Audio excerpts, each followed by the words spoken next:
সালামু আলাইকুম। সবাই তো দেখলেন আজকে আমার ডেলিভারি করার ভিডিও। আজকে আমাকে জান্নাত নিয়ে আসছে রেস্টুরেন্টে। তো এটা আমাদের কালিকাপুর রেস্টুরেন্ট যেটাকে বলে। তো জান্নাত আনছে, কিন্তু আইনা আমাকে এখানে দাঁড়া করে রাখছে, আমাকে এখন নিয়ে যাচ্ছে না। কেন নিয়ে যাচ্ছে না জিজ্ঞাসা করেন।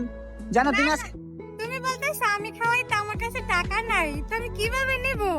না, তুমি আমার আনছো না বাসা থেকে যে তুমি আমাকে ঘুরাইতে নিয়ে যাবে আজকে। হ্যাঁ আমি বলছি বাইকে তেল ভরে দেব, রেস্টুরেন্টে ভাই খাওয়ার কথা বলছি। ওই পুরা ভাই রেডি আসছে ভাই, আর আমি তো ভাই আমার অবস্থাটা দেখলে আপনার বিশ্বাস করবেন না। আমার এই যে দেখেন আমার করণীয় অবস্থা, মানে কি কম ভাই, আমার অবস্থা আমি স্যান্ডেল পরে আসছি। জান্নাত আমাকে ঘুরাইতে নিয়ে যাওয়ার কথা।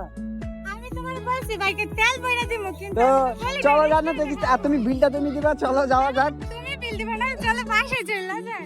বাসা তো যাওয়া যাবে না, আমাদের বিলটা জান্নাত দিবে। তো যাওয়া যাক কফি শপে। এটা হচ্ছে কালিকাপুর, বানসারামপুর থানা, আমাদের গ্রাম। ওই যে আমাদের বাড়ি মানে ওইখানে মাঠ আছে, মাঠটার পিছনে আমাদের বাড়ি।